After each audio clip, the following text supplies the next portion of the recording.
Assalamualaikum warahmatullahi wabarakatuh. Pagi ini kita akan mempelajari tentang landasan teori ya, dan saya akan menyepilkan sedikit tentang teori lensa. Jadi nanti setelah Anda menyimak video ini, Anda ditugaskan untuk melengkapi draft proposal ya. Dari bagian pertama judul, kemudian latar belakang masalah, kemudian rumusan masalah, manfaat dan tujuan dan kegunaan penelitian, kemudian landasan teori ya. Dan minggu depan kita akan bahas hasilnya. Baik, saya akan tampilkan slide untuk menjelaskan apa itu teori dan teori lensa yang bisa digunakan untuk pertimbangan dalam menyusun landasan teori. Baik, teori ini memiliki kedudukan yang penting di dalam penelitian, ya. Eh, Peran pentingnya adalah yang pertama menjadi pijakan awal untuk mencari justifikasi, mencari alasan, ya, pertimbangan-pertimbangan terhadap suatu kejadian atau realitas yang diteliti. Kemudian yang kedua, ini menjadi bentuk dari dukungan pandangan atau konsep pakar lain terhadap masalah yang diteliti. Nah, seberapa banyak pakar yang berbicara tentang masalah yang diteliti tersebut? Artinya, semakin banyak dukungan terhadap isu yang diteliti, menjadikan masalah yang diteliti ini menjadi lebih kuat, ya, dan bisa juga untuk menegaskan bahwa masalah yang diteliti adalah masalah yang penting. Kemudian yang ketiga adalah menguji suatu teori dengan cara mencari teori, ya. Jadi peneliti menelusuri teori-teori yang terkait dengan penelitiannya, lalu menguji melalui sebuah uji hipotesis. Ini di dalam penelitian kuantitatif. Kemudian perannya juga menjelaskan mengapa sesuatu itu terjadi di lapangan. Ini di dalam penelitian kualitatif. Jadi untuk menjelaskan sebuah kejadian tertentu, yaitu dibutuhkan teori. Nah, kita pahami apa itu teori ya. Teori ini merupakan seperangkat konsep atau juga disebut konstruk, ya. Pemikiran kritis atau definisi yang menjelaskan suatu peristiwa, kejadian, dan fakta. Nah, seorang pakar, misalnya Kneller, ya, mengemukakan bahwa teori ini merupakan, ya, bahasa beliau itu a set of coherent thoughts, ya. Jadi seperangkat pemikiran yang koheren, ya. Artinya yang sesuai dengan koherensi tentang kebenaran, ya. Jadi pemikirannya itu sesuai dengan fakta-fakta kebenaran. Ya, kalau ada pemikiran teori kok tidak sesuai dengan fakta-fakta kebenaran, ya berarti teori tersebut dipertanyakan. Kemudian ada pertanyaan ini ya, apakah sebuah riset atau penelitian itu boleh dilakukan dengan eh, tanpa berangkat dari teori ya. Dulu-dulu ya, para pakar itu melakukan riset kemudian menghasilkan tulisan berbentuk kitab, buku-buku gitu ya, itu apakah mereka juga menggunakan landasan teori? Ya, menurut saya eh, semua menggunakan landasan teori ya. Misalnya tulisannya atau karyanya Azhar Muji ya. Dalam kitab Ta'limul Muta'alim ya. Ini tentu ada landasan teoritiknya. Ya, begitu juga karya Imam Syafi'i. Misalnya kitab Al-Um ya. Ini juga tentu ada landasan teoritisnya. Nah, landasannya apa nanti? Kita akan spillkan di slide berikutnya. Kemudian manfaat dari teori itu sendiri adalah menjelaskan dan memprediksi sebuah fenomena yang terjadi di lapangan atau meramalkan pola-pola yang diamati. Ini di dalam penelitian kualitatif ya. Misalnya ingin menjelaskan fenomena tentang bullying ya. Nah, bullying itu kalau kita ingin menggali tentang sebenarnya apa yang kemudian mendorong anak-anak itu melakukan bullying di sekolah gitu ya. Di sana ada teori tentang modeling, pemodelan ya. Eh, di dalam teori pemodelan, anak-anak itu cenderung meniru ya figur-figur yang mereka jadikan teladan. Ya. Nah, kalau isu bullying misalnya di lingkungan mereka, orang-orang tua biasa membuli kawan-kawannya ya dengan tujuan untuk eh, bercanda misalnya ya. Dan itu menjadi sesuatu yang seru, sesuatu yang dinikmati begitu ya. Tidak ada problem di sana.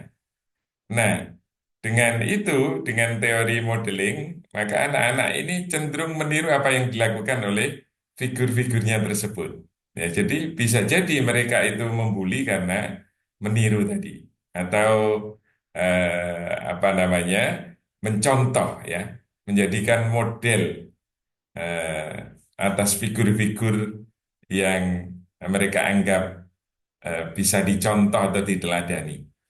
Kemudian yang kedua adalah memperkirakan hubungan yang terjadi. Ini kuantitatif. Ya, misalnya teori yang mengatakan bahwa eh, motivasi belajar ini berpengaruh pada hasil belajar. Maka kita dengan teori itu bisa kemudian memperkirakan hubungan antara motivasi belajar dengan hasil belajar. Kemudian yang ketiga, ini kok di dalam kuantitatif ya, ini tulisannya keliru, ini kuantitatif ya. Dengan teori, yes, yang dibangun oleh peneliti atau landasan teori yang dibangun oleh seorang peneliti, maka memungkinkan untuk mengukur masalah di lapangan berdasarkan teori yang dibangun. Jadi, misalnya di sini kita akan mengukur efektivitas pendekatan problem based learning ya terhadap peningkatan kemampuan berpikir kritis. Ya. Nah, kita tentu mengkaji teorinya. Ya. Sejauh mana eh, secara konseptual teori pendekatan problem based learning ini dapat atau efektif untuk meningkatkan kemampuan berpikir kritis. Lalu landasan teoritis itu dijadikan ya untuk eh, salah satunya adalah kalau di dalam penelitian kuantitatif itu untuk menyusun rumusan masalah ya. Kemudian menyusun hipotesis, mengembangkan instrumen penelitian. Nah, yang berfungsi untuk mengukur adalah instrumen penelitian itu sendiri. Teori nanti dijabarkan ya sampai pada indikator-indikator. indikator nanti digunakan untuk dasar pengembangan butir-butir instrumen ya, yang setelah valid reliable ya, maka baru bisa digunakan untuk ambil data. Nah, ambil data nanti datanya dijadikan sarana untuk mengukur ya apakah PBL itu efektif untuk meningkatkan kemampuan berpikir kritis misalnya. Berikutnya ya, ini adalah hierarki teori ya. Paling atas adalah meta teori ya.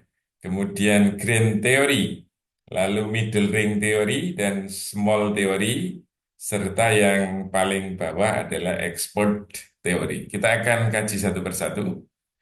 Ya, di dalam meta teori ini merupakan teori yang digunakan untuk menggali secara kritis terhadap kerangka teoritis penelitian yang dilakukan ya untuk memberikan arah bagi peneliti dan penelitian tersebut ya. Nah, bagi kita umat Muslim, biasanya meta teori ini digunakan sebagai teori utama yang bersumber dari Al-Quran dan hadis. Al-Quran dan hadis sebagai meta teori ya diambil untuk menginspirasi lahirnya pengetahuan. Karena dalam pandangan pemikir-pemikir Islam ya, penggalian ilmu pengetahuan banyak diinspirasi oleh Al-Quran dan hadis.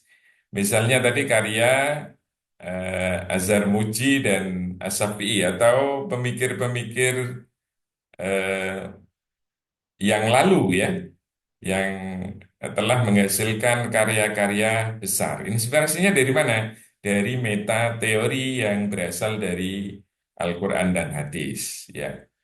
Saya ambil contoh lagi, misalnya di dalam riset tentang kepemimpinan kepala sekolah, ya.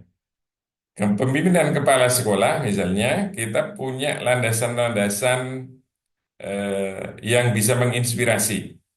Eh, Misalnya, kullukum ro'in wa kullukum mas'ulun an ro'iyatihi.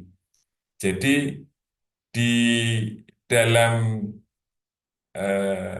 ayat tersebut, ya bahwa kita semua ini adalah pemimpin dan akan dimintai kepemimpinan pertanggungjawaban atas kepemimpinannya, kepemimpinan kita.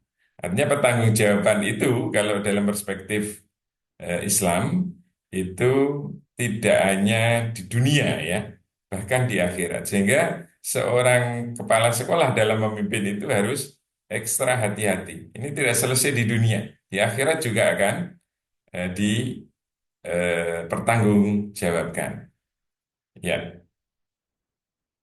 Kemudian grand theory ini adalah teori besar ya yang dilahirkan oleh ahli ya yang telah memiliki reputasi besar ya populer sebagai teori yang dikenal diakui ya. Nah, contoh dari grand theory misalnya teori populernya Benjamin S. Bloom itu tentang taksonomi. Teori pendidikan sebagai penyiksaan misalnya itu juga bisa ditempatkan sebagai teori besar. Misalnya di dalam sains ada teori tentang bumi ini bulat ya oleh Galileo Galilei ya tentang relativitas oleh Albert Einstein. Ini adalah teori-teori besar dan lain sebagainya ya. Kemudian middle ring teori ini dipahami sebagai teori yang dilahirkan oleh ahli untuk apa? Untuk menjelaskan bahkan juga untuk mengkritik grand teori yang dibangun oleh ahli tadi ya.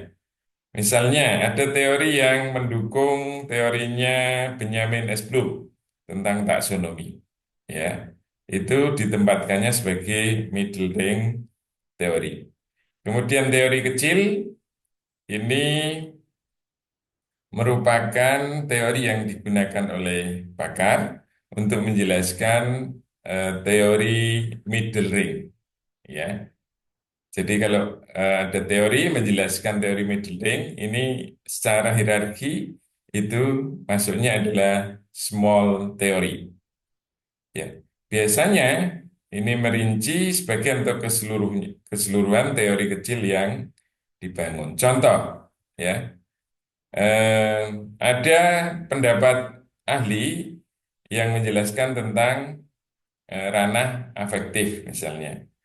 Peserta didik harus eh, berkarakter dan bermoral. Nah, ini ditempatkannya adalah sebagai small theory atau teori kecil, ya.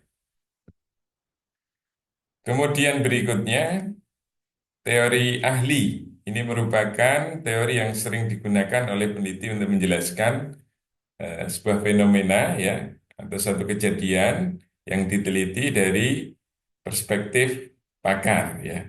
Umumnya pendapat pakar ini ditulis dalam jurnal-jurnal. Ya, kita merujuk pendapat peneliti sebelumnya di jurnal, buletin ilmiah tentu, proceeding seminar, buku ilmiah yang bereputasi. Nah, ini ditempatkannya adalah sebagai teori eh, expert atau ahli. Nah, dari hierarki tadi, ketika kita menyusun landasan teori tentu tidak boleh bolak-balik, ya. Misalnya small teorinya paling dulu gitu, ya, terbolak-balik, ya. Kemudian grand teorinya di bawah, atau eh, misalnya middle ringnya di atas gitu, ya. Kemudian justru malah grand teorinya di bawah, ya. Itu nanti tidak menggunakan kaidah dari hierarki teori. Nah, sebaiknya memang runtut, ya. Kalau kita kembali ke sini, ya.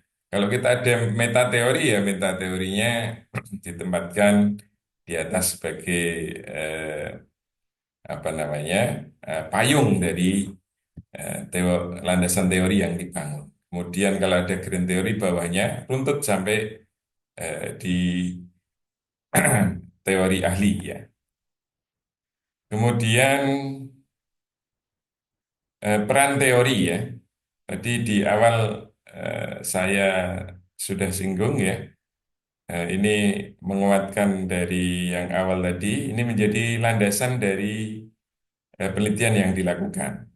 Kemudian mendukung penentuan konsep, ya. Kalau kita ingin mengetahui hubungan antar variabel, berarti teori itu menjadi landasan bagaimana variabel-variabel itu secara konseptual teoritis itu berhubungan satu dengan yang lainnya, ya, berpengaruh satu dengan yang lainnya. Nah, menjelaskan variabel juga, ya, variabel motivasi belajar itu teoritisnya seperti apa, ya, lalu sampai indikatornya apa, begitu, ya. Juga di dalam eh, memahami masalah penelitian, ya. Jadi tanpa teori saya kira akan eh, kesulitan untuk memahami sebuah masalah yang diteliti. Yang berikutnya adalah mengarahkan penelitian, ya. Jadi teori nanti memberikan arah, ya, bagi penelitian, tidak kemudian eh, tanpa arah, ya, tidak kemudian eh, bisa semaunya peneliti, begitu, ya, tanpa landasan teoritis tertentu. Baik, kemudian berikutnya yang terakhir adalah kita kenal teori lensa atau perspektif teori. Nah, ini yang kadang bolak-balik yang disusun oleh mahasiswa, ya. Jadi di dalam teori lensa ini cirinya dikemukakan pada bagian pendahuluan proposal, ya. kemudian berfungsi untuk memandu dirumuskannya pertanyaan penelitian untuk menggali suatu masalah. Jadi eh, teori lensa ini biasanya digunakan di penelitian kualitatif ya atau penelitian mixed method ya. Utamanya di eh, nanti mixed methodnya yang apa namanya transformatif ya. Nah, saudara sekalian ya, kalau ada yang kemudian menaruh teori ya padahal penelitiannya adalah penelitian kuantitatif ya, mungkin penelitian pengembangan ya, yang di dalamnya juga ada eh, eksperimennya, lalu kok menaruh teori-teori di bagian pendahuluan, bahkan di latar belakang. Nah, ini sesuatu yang tidak sesuai dengan kaidahnya ya. Kalau kita kualitatif ya, itu dimungkinkan untuk menggunakan perspektif teori atau juga di dalam penelitian mixed method. Ya, saya kira begitu ya. Eh, ini nanti dilanjutkan dengan penyusunan landasan teori ya untuk meneruskan draft proposal yang sudah disusun. Demikian, terima kasih. Kurang lebihnya mohon maaf. Assalamualaikum warahmatullahi wabarakatuh.